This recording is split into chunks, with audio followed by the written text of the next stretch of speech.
It's time for our special feature segment. It's a great pleasure to welcome in. It's taken a long time to get him here on the show, and that's our leading trainer, Jamie Ness. Jamie, you're right away at the top of the standings. You're going to get your first training title here at Parx. We're going to congratulate you ahead of time on that.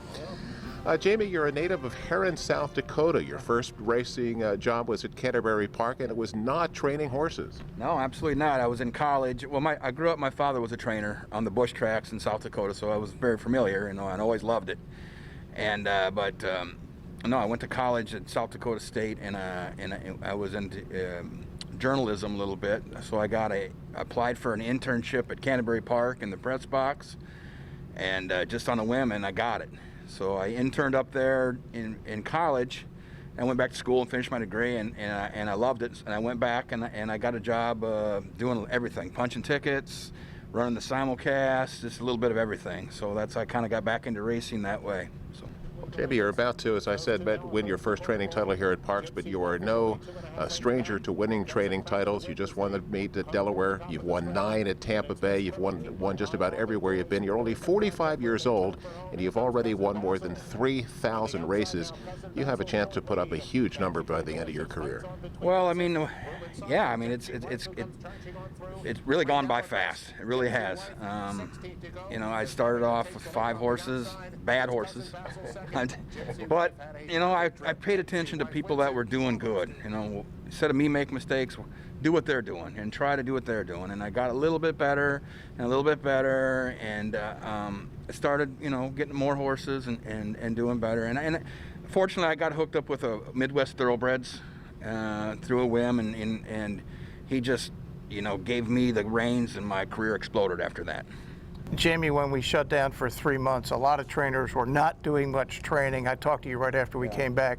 You took the opposite tack.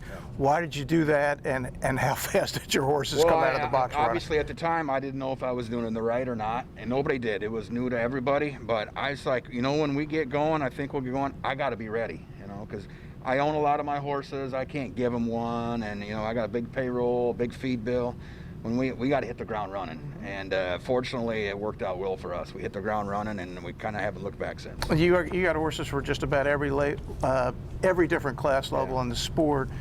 I know I talked to you. Would there be at some point where you'd like to get the better horses and have a shot to be in these races that everybody watches on TV? That's every trainer's goal, to get a good horse. And I've had some good horses, but I haven't had the good horse yet. But I mean, they're out there, so we're working at it, and when it comes, I'm just gonna run with it, I guess.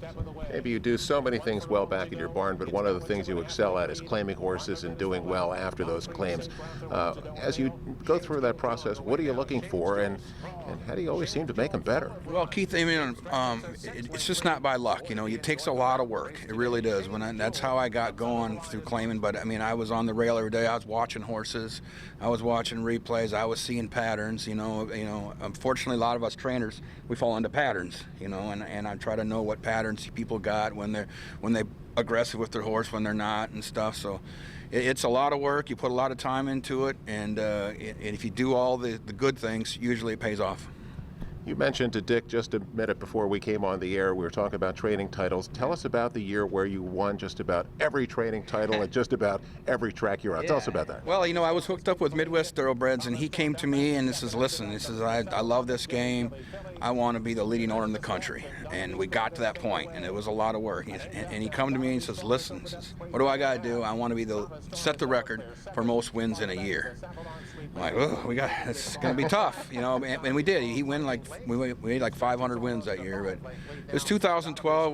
We had training titles in Tampa, all 4 meets actually in Laurel, Penn National, Delaware. I think we were second in Monmouth and second in Presque Isle. So it was a year where it was just, we had a lot of horses, and it worked out pretty good.